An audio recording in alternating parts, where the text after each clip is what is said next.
Hello and welcome back to the concluding part of our mini-series on the 43 group of British Jewish ex-servicemen and women who fought Oswald Mosley's fascists in the streets after World War II. If you haven't heard parts 1 and 2 yet, I would go back and listen to those first. Alla mattina, appena alzata, oh bella ciao, bella ciao, bella ciao, ciao, ciao, alla mattina. My parents were born in East London during the war, and they've both told me about just the absolute devastation and poverty that they grew up around. It's worth bearing in mind that bombing by the Nazis damaged or destroyed over 1 million homes in the city. Jules Konopinski was there too, as were many others who formed the backbone of the 43 group, which included some of the East End underworld, like the Goldberg brothers. Look, you have in every society people of different characters. You probably cannot imagine what it was like in 1944, from 1939 to 1950 in the East End of London. You had poverty, the place was bombed to pieces, nothing was standing, people lived, you don't know how people managed to live in a first floor room in a house where the whole ground floor was crumbling. And the Goldbergs came from a very poor family in the East End, and the main trade in those days was the cabinet making trade and the rag trade, and they were both pressers. When I say pressers, they didn't press the suits; they opened the seams up. I don't know if you know when you do a seam, you have to open it up and fold it flat, and they used a hand iron. And when you're using a hand iron like that all the time, you become strong. Your arm becomes physically strong, and they were strong guys, and they were poverty-stricken, but they were also had lost a brother years earlier, and they lived in Brady Street, and they had been on the receiving end of almost this pre-war nonsense, and so they were vicious. They were vicious people, and they loved to hurt. And when they went and do something, they hurt. So if you wanted to really hurt somebody, physically hurt somebody, you sent these to do a certain job. You wouldn't send a powder puff man in who hit him on the jaw and then walk away. They hurt people. And we had all kinds, and once they got going, they never stopped. But in fact, I know for a fact that in those days the Cray brothers, the gangsters of the East End, were just coming up as kids, the same age. They want nothing to do with the Goldberg twins, even when they got more famous. Because the only way they could have contained those would have been to send in half a dozen or more of their own heavies. But the Goldbergs wouldn't have given in. They'd have got killed to the end. They were wonderful people. Well, there were other people like them as well in the East End. A lot of people liked them in the East End.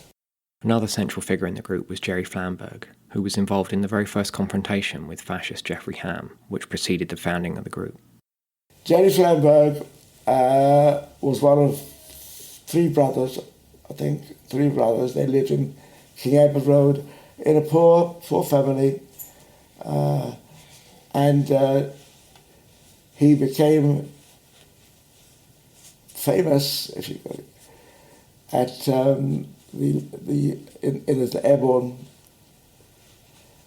and he was wounded at the Battle of the Bridge One Bridge Too Far. You've seen the film, and even though he was injured, he managed to knock out the tank single-handed, for which he was awarded the military medal, and then he was captured and became a prisoner of war. And even while as a prisoner of war in one of the heavy Stalankers, they even formed a youth club, the Brunswick Boys Club, amongst the people in the club. So there was somebody who was a prisoner of war, thinking of the future for the youth of the country. So he was a good man. People who studied the history of the British Union of Fascists in the 1930s will know that when local residents, workers, Jewish people and anti-fascists tried to confront the fascists up and down the country and prevent them from marching through often Jewish working class areas, it was the police whose job it was to protect the fascists and fight their way through local people to facilitate the fascist marches. After World War II, history repeated itself, as Daniel Sonabend, author of We Fight Fascists, the 43 group and their forgotten battle for post-war Britain, explains. One group of people who unsurprisingly did not respond well to the 43 group were the police. Many group members were arrested, normally at sort of street meetings. Far more group members and Jews would be arrested than fascists, and many of these group members received beatings from the police. The head of G Division, which was the division that was in charge of Dalston, where most of the violence took place, was a man called Charles Satterthwaite, who one 43 group member said to me would have done very well at Belsen.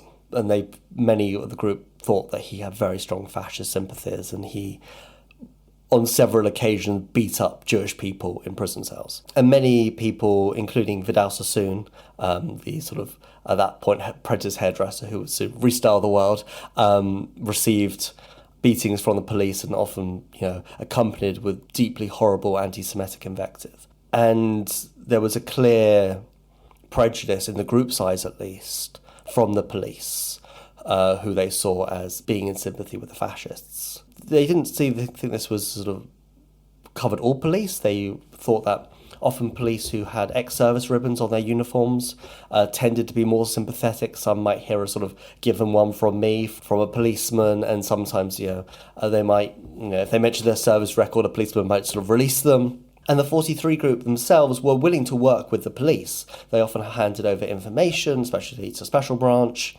And one of the founding members, a guy called Len Sherman, often trained with the police. He was a martial arts expert, so he sparred with them.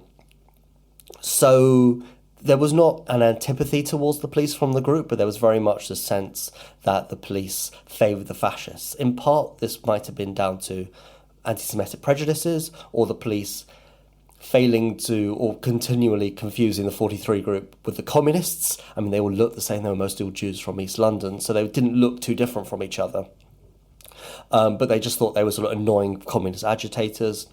Also, because of the Public Order Act, the police were often guarding the fascist platforms, which meant in order for the group to get to the fascists, they had to get through the police. So that naturally put them on opposing sides. That very much antagonised the police to them. But it was clear that there was prejudice, and one of the North London magistrates actually, when sentencing some group members, at one point said he encouraged the police next time to bring the platform, to bring the fascist speakers, because if they were going there into Jewish areas to agitate, then they were clearly as responsible for the violence as those people who were attacking them. Special Branch, which Dan just mentioned, was the political police force, focused on things like national security. They were first set up in Britain to fight Irish Republicans. As an example of police attitudes, Jules explains what happened to him one day when police caught him as the 43 group tried to shut down an indoor fascist meeting which the police were protecting. In the alleyway on the corner of Kensington High Street and Church Street, and you had like a war memorial on the corner and an alleyway, and in the back was the police station. They took me in there, just didn't say nothing, because what I did was, at that time mostly had a Maltese, and my mad intention was to go over and do him, cut him. And I went forward and the police horses virtually dropped on me. I remember all the guys trying to pull me out. And they managed to get me out, but not completely. So here I'm under the police horses, and then the police took me out and took me into the alleyway and gave me a good hiding in there. But never showed a mark. They held my arms, held my feet down, and just bashed my belly. And I went next door because my friend Percy Jacobs, by the West End Central crowd, who lived in Paramount Court, they all came out of the area. His mother had a shop, a ladies' lingerie shop there. That was a bit of a state. And I ended up, I think, next day at West London Police Court, somewhere in Olympia. This incident took place during a short time window when the fascists hired a group of Maltese gangsters to help protect them. Dan talks about this in more detail in his book. Of course, at the same time all this was going on, in areas where the fascists were organised enough, as in the 1930s, they would also attack workers' or left-wing meetings. But strangely enough, the police never deemed any workers' meetings as worthy of protection. So the police often claim that they were just merely doing their duty to protect free speech when they were protecting the fascists, but there were no known incidents of the police protecting communist meetings or the police protecting 43 group meetings when the group started to hold their own meetings. The one incident in December 1948 really shows the discrepancy between the protection the police gave to the fascists and the police gave to the communists.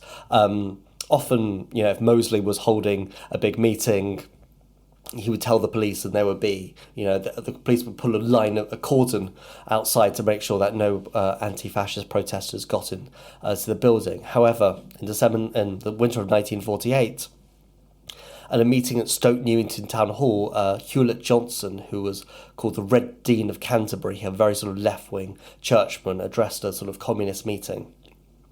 And I believe protection was requested, and not only was it given, absolutely no attempt was made by the police to stop a fascist, firstly trying to invade the hall and then throwing, I think almost Molotov cocktails at the hall, and it was left for the 43 group to defend the hall by themselves with their communist allies. And when the police came, they sort of rounded up the same number of 43 group members as they did fascists. And so they might have said that they were just protecting the fascists because, protecting their right to speech, but they offered none of the same protection to the communists. Another factor which contributed to the general antipathy of the police to the 43 group and Jewish people in general was the fact that many of the local ones in London had been stationed in Palestine. And then, of course, came the other strange thing that when Britain eventually left Palestine to its own accord, the policemen who came back to England, who I must admit had been under a lot of pressure in Palestine, they'd been under pressure from the regular Jewish population, the Irgun, Tzveuli, Lehi, all the different parties who wanted self-determination. They'd been under pressure. And physical pressure. When they came back, the Home Secretary or somebody at the Home Office decided to place them in and around G Division. G Division is the area governing the area of Tottenham, Dalston, the East End, the Jewish area. And suddenly you had a reinforcement. So the right-wing parties at their demonstrations were reinforced by British police with a natural antipathy towards Jews. So, things went from worse to worse, till eventually the riots got so bad that something had to be done. And the government stepped in, did something. The action Jules is referring to here is that on a few occasions, clashes taking place between fascists and anti-fascists in Dalston, East London, escalated to such an extent that public meetings were banned for months at a time. As the notoriety of the 43 group grew, it elicited a range of reactions from the Jewish community. The reaction of the Jewish community to the 43 group was decidedly mixed. The group did have some support, including from some very wealthy backers who were able to financially support it throughout its existence. And plenty of the families of many of the members were very supportive of what their children were doing, even if they were slightly worried about them getting arrested, getting injured, etc. However, there was a lot of opposition to the 43 group, especially from older members of the community or people who didn't approve of what they were doing. Particularly strong opposition came from the Board of Deputies, who hated the 43 group. Hated the 43 group probably more than the fascists did. The Board of Deputies had a committee called the Jewish Defence Committee, which was responsible for combating fascism and dealing with anti-Semitism. That was led by a man called Louis Heidelman. And in the pages of the Jewish Chronicle throughout the existence of the 43 group, Heidelman and the group's chairman, Jeffrey Bernard, frequently sparred, insulted each other and argued. And there was a real antipathy from the Board of Deputies and from Heidelman, who really just wanted the 43 group to go away, to behave themselves. They frequently tried to get the 43 group to sort of merge back with Ajax, or to sort of close down, or just reform as just a sports group. But throughout the group's existence, they were trying to do everything in their power to make the group go away. As a teenager, Jules's parents were very worried about him, and they didn't want him getting mixed up in street fights. I inflicted great harm and aggravation to my parents. It's in the book. There's an incident which is so true. In the middle of a bloody riot, my mother turns up and grabs hold of Jeffrey Bernard, the organizer, and she, if she had an umbrella in her hand, she might have hit you with the umbrella. And she says, "What are you doing to my son? Why are you getting you into trouble all the time?" And his answer was, "Madam, I couldn't stop your son, and I couldn't. What's the word? I couldn't influence him anyway. He's got a mind of his own," and that was me.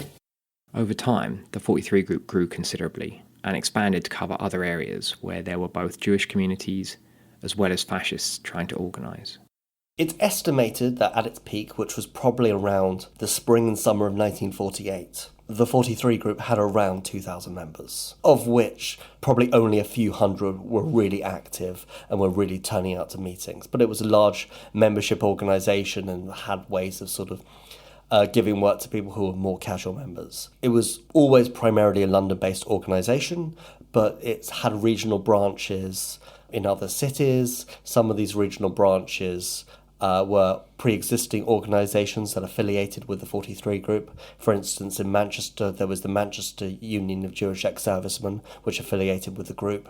There was another organisation in Newcastle which changed its name to the 43 group, and other 43 group regional branches were present around the country. In the spring and summer of 1948, a new fascist organisation emerged called the Union Movement.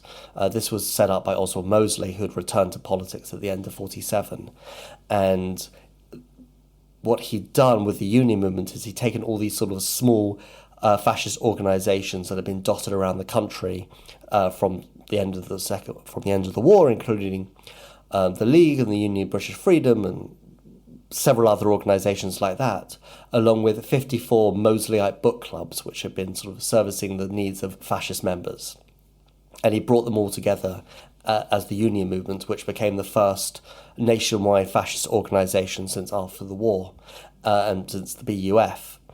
And in this sort of the spring and summer of 1948, they sort of took union movement meetings around the country, and there was normally anti-fascist presence there. Either the 43 group sent members, or they had affiliated organisations, or locals turned up to oppose the fascists in areas around the country.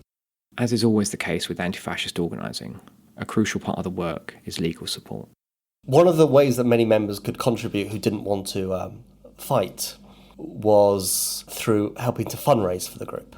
The group put on lots of different social events, and they sent people round knocking on doors asking for money, and fundraising was a massively important part of the group. And one of the reasons for that was because the group's actions incurred both medical costs for anybody who got injured and legal costs. The group covered all costs always. It covered the cost of lawyers, and it covered the costs if there was a fine or a penalty of some sort imposed by the courts. The group would always cover that. The group had some very, very fine lawyers to represent its members who were arrested and appeared in court, including two Labour politicians who were also practising barristers, a man called John Platts Mills and another man called D.M. Pritt. On one incident, and this shows the sort of the lengths that the group was willing to go to, two of their members, its founder and co-chairman Jerry Flamberg, and another member called Johnny Wimborne, who was one of its intelligence heads, were tried for attempted murder of a fascist called John Preen. And the 43 group hired a man called David Maxwell Fyfe, who was a former Attorney General who'd go on to become Home Secretary, who had just returned from prosecuting Nazis at Nuremberg. He was one of the most well-known lawyers at the time, and the 43 group got him to represent them at the first magistrates' court hearing. And I was talking to the brother of the group's lead solicitor who was in the room on that day, and he said he couldn't believe the shock of the magistrate's face that this most famous lawyer was in his small magistrate's court. But the group really took the defence of its members seriously. At an event I was doing a couple of weeks ago, one of the sons of one of the members was there, and he stood up and he said, "My dad always said you could divide the 43 group into two halves. There were those who got themselves into trouble, and there were those who got them out of trouble. There were those who fight, and there were those who sort of represent them. But the group always paid the bills. It always covered the legal costs, the medical costs, and I don't know to what extent they could offer support when people were in prison. I think the longest someone was sent to prison for was a month. I don't know, but I'm sure whatever ways they could look after them and cover their costs, they absolutely would. They saw that as absolutely pivotal. The group saw itself as a brotherhood. It was a membership organisation which really took care of its own. It was no man left behind. It was you're always there for each other, you stand up for each other, and you look after each other. And that was absolutely pivotal to its organising. In Dan's book, there's an aspect of the attempted murder case which I think is a great little anecdote, which is that most people in the 43 group in London were members of a private members club. And on nights when they planned on engaging in some mischief, they would often sign into the club, leave through the back door, do whatever it was they were going to do, and then sneak back into the club with their signatures on the door as alibis. So they even used the fact that they hadn't signed into the club to generate false alibis as part of their potential defence. Jules once had need of legal support from the group after he was arrested in Dalston. You try to avoid arrest by being clever. As I said, if the police are pushing that way, have your back to them. Therefore, you're never actually pushing or physically pushing. You are backward, but you're not actually seen to be doing so. And police had to have some sort of witness statement if they wanted to charge you something seriously. But I was arrested on a minor thing at a meeting at John Campbell Road, which is a street opposite Ridley Road, soon around the corner. It was a place where if they couldn't get the main square, they'd go there. And it was a simple thing, very small little fracas, and 7 people were arrested that day. And we appeared next week at North London Magistrates Court, on the next day actually, at North London Magistrates Court on a simple charge of insulting behaviour, nothing. And then they said, come down back to the charge room, and they charged us with threatening behaviour. They said, I've got in fact, you found the paperwork. And then after 3 weeks, they charged us with a fray called a breach of peace. And that would have been a 5 years prison sentence. And it didn't need a lot of proving, because that's a charge the police can prove very easily. And it was only some last couple of years ago that our friend found in the files in Richmond in the archives the actual police report and the letters written and signed by the policeman in charge, who happened to be a Chief Superintendent Satterthwaite, a known anti-Semite who took great pleasure in putting us first. But we could never prove anything until you saw the actual wording, where he says, he didn't say a trouble started and the public moved forward towards the platform. He says, the Jews moved forward. Right? The Jews did that, and the Jews did this. And then we had her arrested. Pointed out this one, that one, that one, that one. So he pinpointed those he wanted.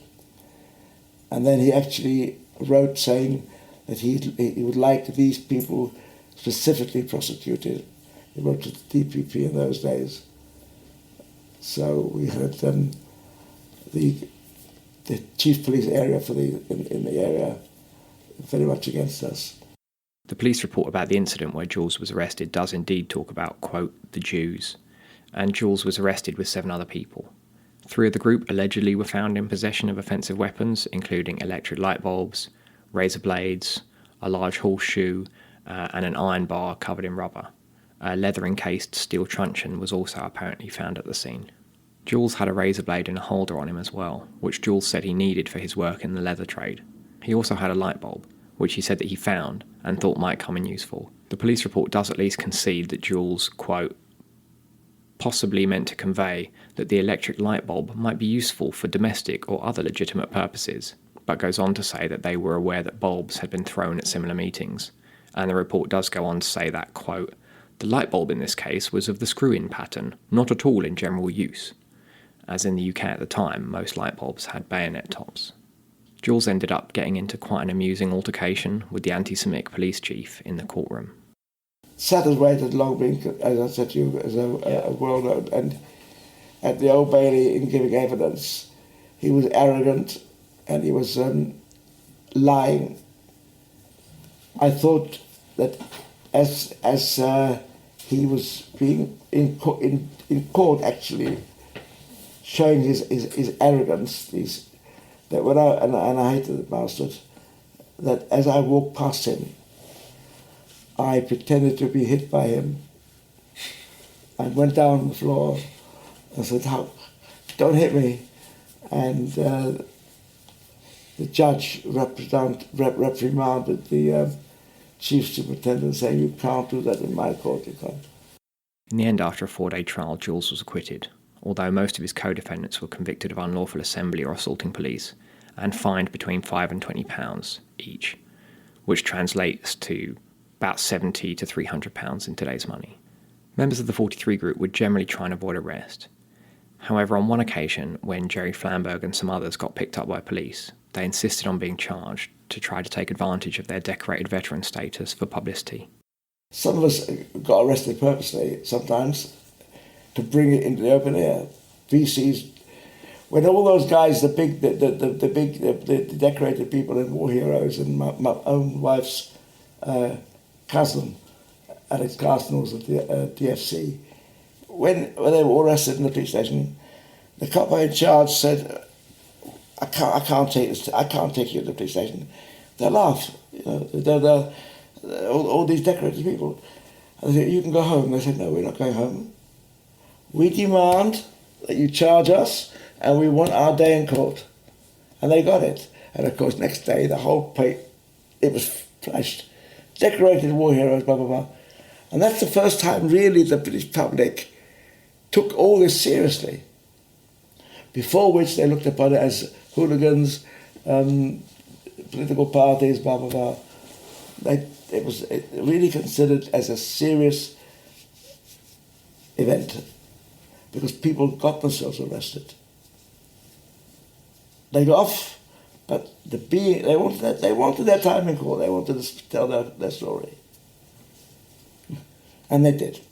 While some liberal commentators often claim that taking direct action against fascists discredits anti-fascism or somehow pushes more people to support or become fascists, the actual events in the late 1940s, as in the 1930s, shows the exact opposite effect.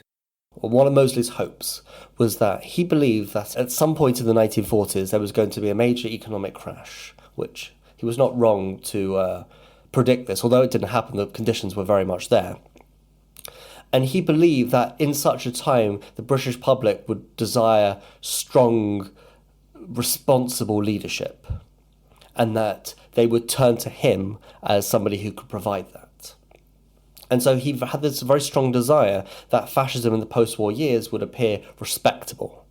So for the 43 group, for continuing to attack the fascists and associate fascist meetings with street violence, it reminded the British public that the fascists were no better than hooligans and street fighters, and that they were not responsible in any way for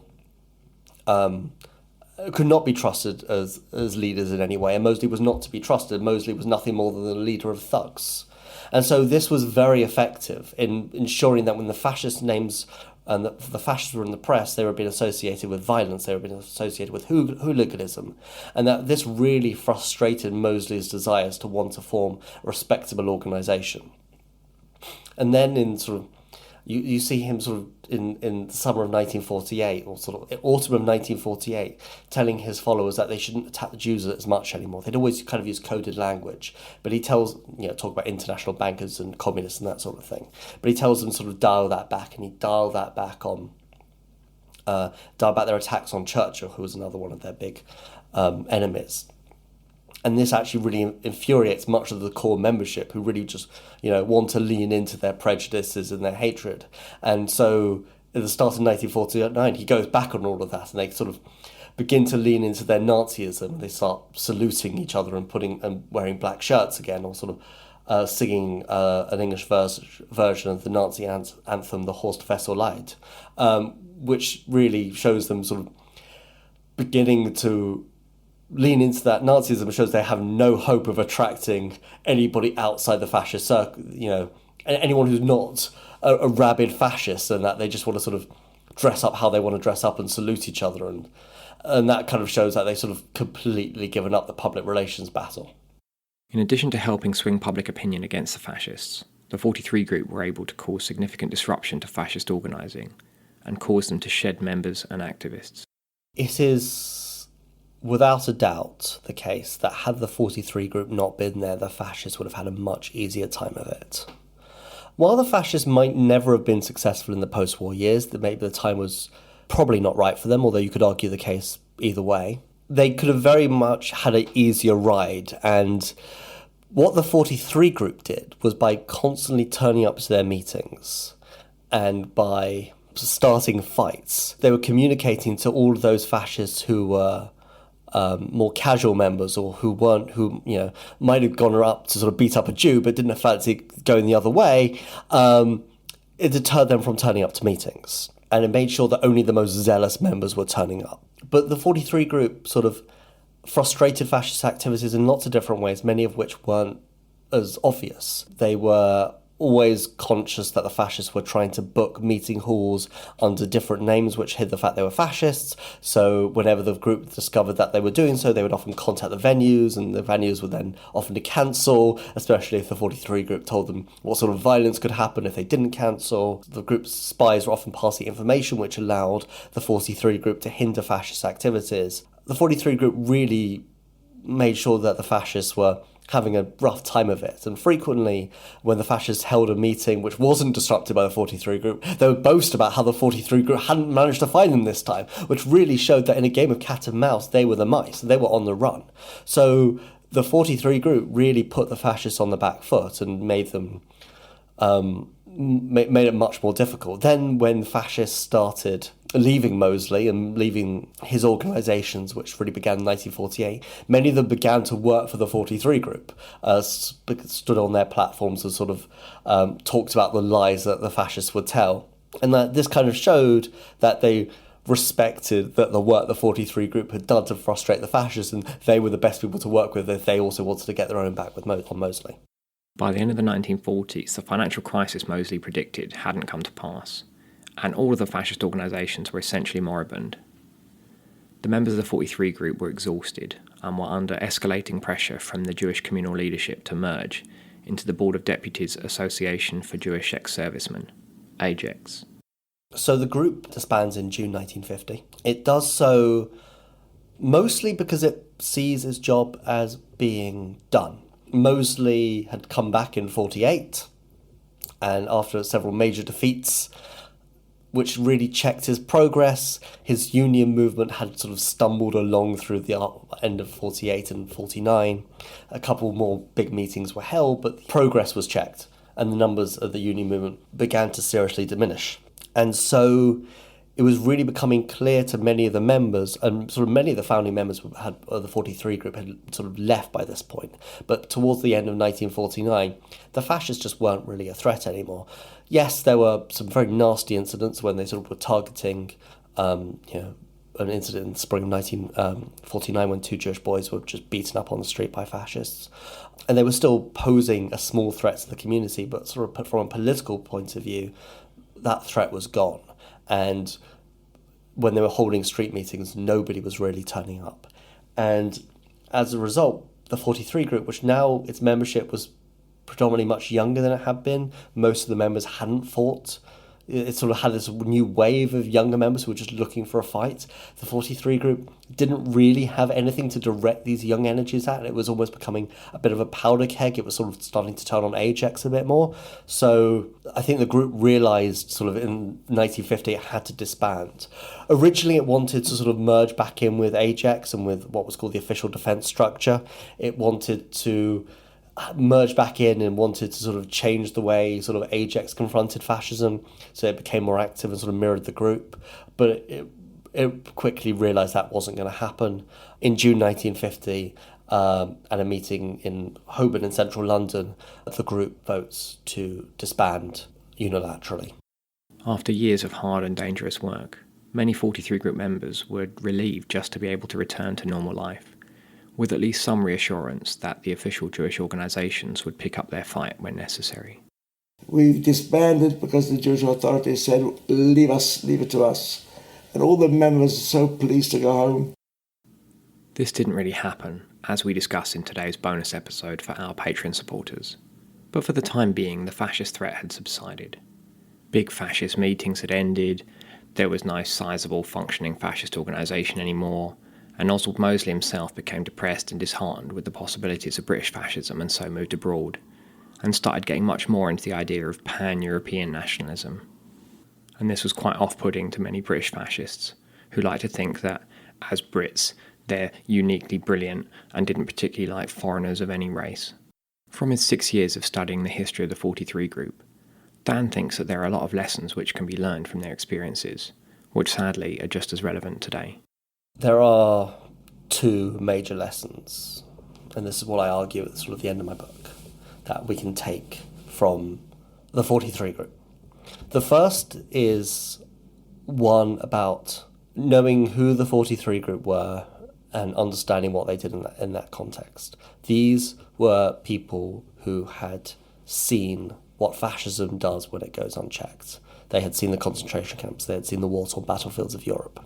And so when they returned home to their homes and saw the kernels, sort of the seeds of fascism on the streets, they knew that it was better to have a bit of violence now, to have a few fights and to beat a few people up and to potentially get yourself beaten up or get thrown into prison. That is a better option than it is to let fascism grow unchecked. And that when it gets to the stage that the only way you can deal with it is with tanks. It is better to sacrifice your own moral standings against violence, which can be narcissistic, and understand that it's better that if you can do something to stop this, to leave behind those moral compunctions which say that, oh no, I don't believe in violence, oh no, I think we should talk to people, I think we should reason with people, because fascism doesn't talk, fascism doesn't reason, it's not interested in that, it's a philosophy of violence, it only understands violence. And the 43 group understood that, and they understood that the only way to combat fascism is with the language it understands, and it's better to do that on the streets with your fists and potentially with a bit of a lead piping or a knuckle duster than it is to do it with guns. Another lesson I think that particularly minority communities can take from this story is the 43 group really gave its Jewish membership, a sense of pride. The sense that you're standing up as Jews. We're not going to take this lying down. You see us as victims, but we're not victims, and we can stand up and fight. I've had the privilege of interviewing around a dozen of its members over the past few years, and there are a few who are still around, and they really talk with pride about what they did. It really, so much of their identity as Jewish people is based around the fact that they stood up and they fought for who they are. So I think standing up for one's community, when one is being attacked, and standing up for those who in your community who cannot stand up for themselves is a lesson that many can take from this. However, I think the most important lesson is to do with knowing who's on your side and who's not on your side. The 43 group said, if you're against fascists, you're with us. And that's the only thing that matters. Because the fascists, they don't want any form of difference. They will kill us all. If we disagree with them, or we're not who they want us to be, they'll kill us. And that's all of us, no matter whether we're liberals or socialists or Trotskyists or Lenin or whoever it is, they will kill us. And therefore we have to stand together And that means we have to know the difference between a fascist and someone we just disagree with. Calling a conservative a fascist means that you're forcing away the most important allies you have in the battle against fascism. The 43 group said, if you're against fascism, you're with us, no matter anything else. That's the only thing that matters. It means that you're standing up for democracy. It means you're standing up for people's rights, the right for people to be who they want to be who they are, and be proud of that, and not have to hide that. And that is the most important thing, to come together as anti-fascists, to stand up for each other and to know who the enemy is more important than anything else.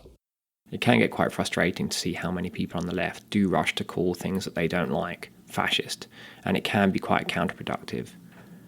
I can't count the number of times people have commented on our social media posts about Oswald Mosley, say, or the German Nazi Party, and make comparisons to people like Boris Johnson. Now, of course, Boris Johnson is racist, homophobic, sexist, elitist, anti-working class, and all the rest of it. But he is not a fascist who is going to put us all in death camps. And this can do a real disservice to anti-fascism, because if you take that idea to its logical conclusion, then it means that trying to attack and shut down meetings of your local Conservative Party is a good idea. And we would hope people would realise that's actually a very bad idea and would be quite counterproductive. Whereas anything which can disrupt the organisation and growth of an organised fascist movement is worth supporting. And that also lends credence to the idea, which is becoming worryingly prominent these days, that anti-fascists are really people who want to use violence to suppress anyone who disagrees with them, including run-of-the-mill conservatives, because this is simply not the case, and the historical record on it is very clear.